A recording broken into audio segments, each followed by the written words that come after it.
Welcome to Trans Heartbeat. I'm Michelle Matlock, president of Traction Trans Community Action. Traction is excited to introduce this new program series, Trans Heartbeat, where we're creating a space to celebrate and affirm trans existence, empower responses to the rising tide of transphobic rhetoric in our country, and showcase the power of trans artistic expression. I am honored to introduce a guest who is a brilliant musician and also a visionary community builder, Hayden Stern. Hayden is an accomplished violinist and the founder of Trans Trad, a groundbreaking new festival in Olympia, Washington, that celebrates and elevates trans and gender nonconforming performers in the world of traditional folk music. At a time when trans communities are facing escalating attacks, Hayden is using music as both a form of resistance and a beacon of joy. Today, we're going to hear about Hayden's journey as an artist, the inspiration behind Trans Trad, and the courage it takes to create a space like this in the current climate. This is Trans Heartbeat. I started playing violin when I was 7 years old, classical violin.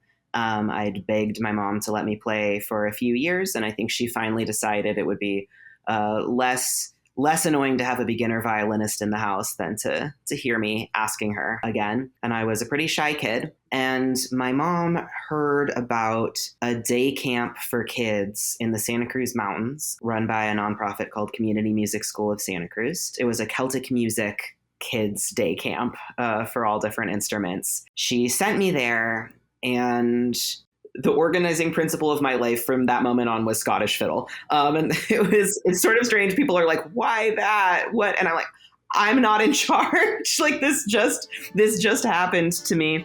And it's been my obsession ever since. As a trans person, one of the things that's really interesting to me about this music is, yes, some aspects of this music are very old, but it's also very new. It's in the present day. How it's changing right now is an important part of the tradition. And I think similarly, you hear conversations about transness about like either this is very new and like out of sync with tradition or whatever it is, which is not true. Trans people have existed for a very long time, but maybe that hasn't looked how it looks now. And who trans people are now and what we do now is part of history. It is part of something important.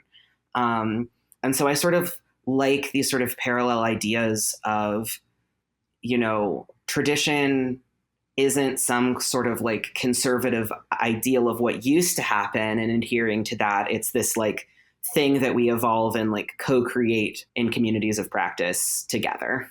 So Trans Trad came to be right after the election.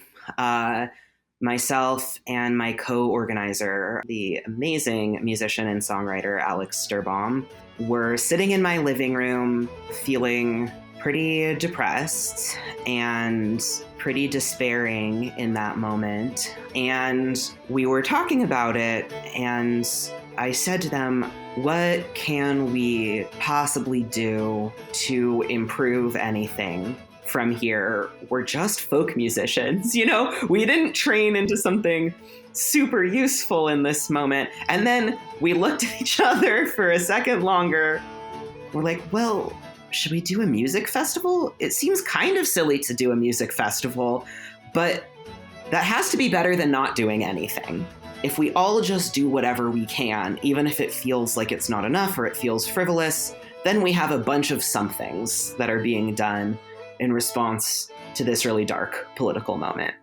So we thought about how much both regional and national talent right now in the trad music world is trans and non-binary. We have like a very, very queer scene. And the way we sort of thought about it and what we want audiences and performers to take away from it is that our entire community, not just the queer parts of our community, but all of it, are better and richer and more skilled for having this trans talent.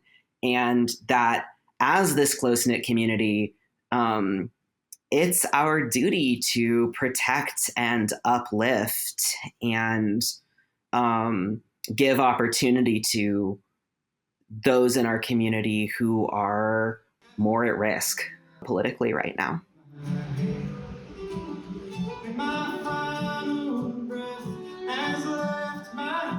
I think folk music has been very exclusive. It still is very exclusive of marginalized voices. Even in our local, much more queer-friendly scene, it's still a very white scene.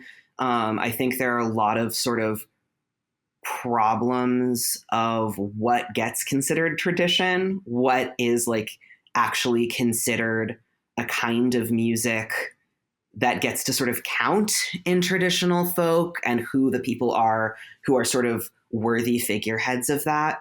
I don't think trans trad solves all of those problems, but I do think it does gesture towards this idea that one of the problems of our current social and political moment is a really narrow view of what counts as tradition and who counts as tradition bearers. And I think it does sort of put the problem in front of people who might otherwise want to ignore that. I think that there's something to be said for building a space that centers trans performers and trans voices and trans ways of thinking and interpreting performance and music making, but that is not an exclusive space otherwise, right? Anyone's welcome as long as they can be cool.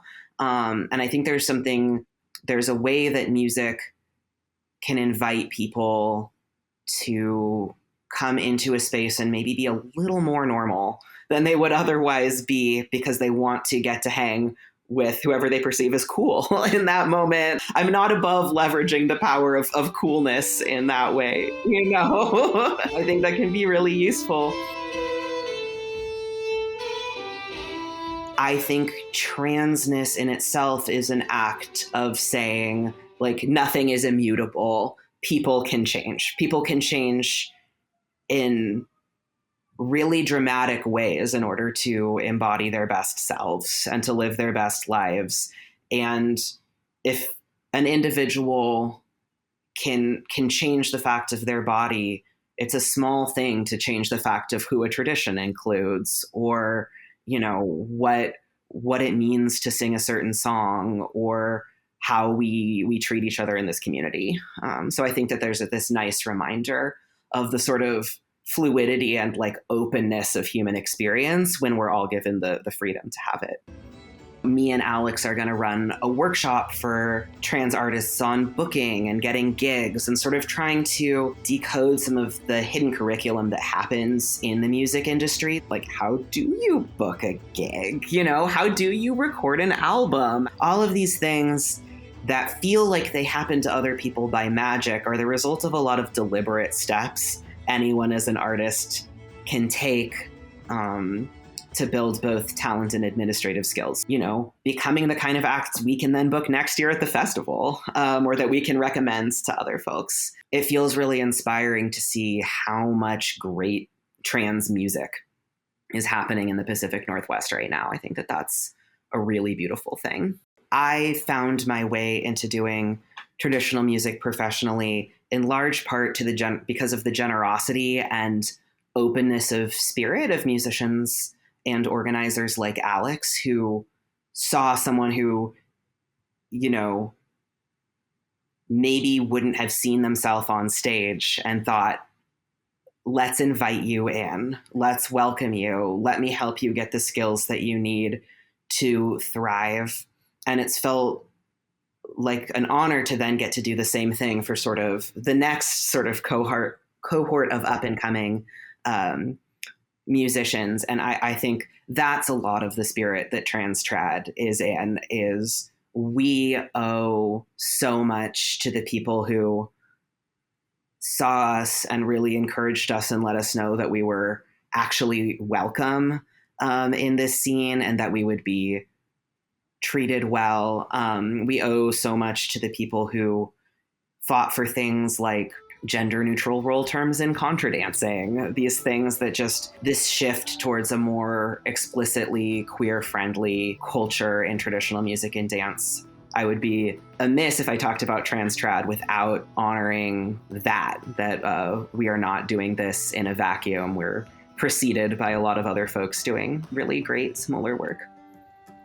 Hayden, thank you so much for sharing your journey, your music, and your incredible vision with us today. Trans Trad Festival, it's a living, breathing testament to the resilience, creativity, and joy of trans and gender nonconforming communities, and that's revolutionary. To our viewers, I hope you've been inspired by Hayden's courage and creativity. Let this be a reminder that even in the face of hostility, we can still build, still create, and still celebrate who we are. Keep listening, keep creating, and keep shining your light. This is Trans Heartbeat, and I'm Michelle Matlock. Until next time.